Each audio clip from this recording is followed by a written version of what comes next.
কমিশনের প্রস্তাবনা অনুযায়ী অনেকের বিরুদ্ধে ওয়ারেন্ট জারি হয়েছে, অনেকের বিরুদ্ধে তদন্ত চলমান আছে, আইসিটি ট্রাইব্যুনালের তদন্ত চলমান আছে। কিন্তু আমরা জানি যে আসলে 15-20 জন মানুষই এখানে জড়িত ছিল না। এই সংখ্যাটা অনেক বড় এবং এটা একটা সিস্টেম ছিল যে পুলিশ বাহিনী, র্যাব বলেন, পুলিশ র্যাব বলেন, গোয়েন্দা সংস্থা বলেন, তৎকালীন সকল অ্যাপারেটাস, রাষ্ট্রের সকল সংগঠন অঙ্গকে এখানে জড়িয়ে ফেলা হয়েছিল এবং ওদেরকেও তো পলিউটেড করা হয়েছে এবং ওদের মাধ্যমে বাংলাদেশের জনগণের উপর নিপীড়ন চাপিয়ে দেওয়া হয়েছে। আমি যে লোকেশনগুলো দেখতেছিলাম, যে ঢাকা শহরের বিভিন্ন জায়গায়, বসুন্ধরা বলি, পুরান ঢাকা বলি, তারপর হচ্ছে যে কাশিমপুর, কেরানীগঞ্জেই তো হ্যাঁ একটি জেলখানার সামনে, তারপর হচ্ছে যে আপনার সোনারগাঁওতে বলি, এই পুরা বাংলাদেশ ব্যাপী ছিল। এটা শুধুমাত্র ঢাকা বা আশেপাশে না, পুরা বাংলাদেশে, যেটা বলেছে আমার পূর্বে যারা বক্তৃতা দিয়েছেন, যে গুমগড়ের মতো পুরা বাংলাদেশে আয়নাগর ছিল। আমরা আসলেই দ্বিতীয়বার স্বাধীন হয়েছি, আমরা আসলেই মুক্ত হয়েছি।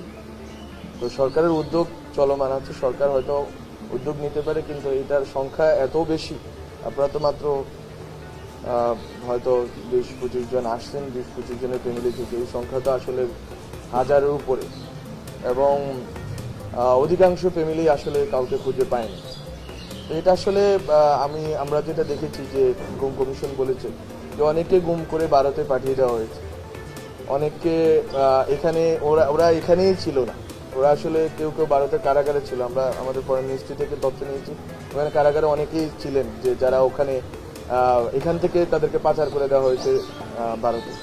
তো এখানে আসলে আমাদের বাংলাদেশে একটা এমন একটা ব্যবস্থা চালু হয়েছিল যেটা আসলে একটা যুদ্ধ অবস্থার মতো, যে এখানে যারাই রাজনৈতিক বিরোধিতা করতেছে তাদেরকেই সন্ত্রাসী, জঙ্গি, অগ্নি সন্ত্রাসী, আরও অনেক ট্যাগ দিয়ে তাদেরকে গুম করাটা, তাদের স্বজনদেরকে আতঙ্কগ্রস্ত রাখাটাকে একটা স্বাভাবিক করে তোলা হয়েছিল, যে ওরা যেহেতু সন্ত্রাসী ওদেরকে মারাই যায়।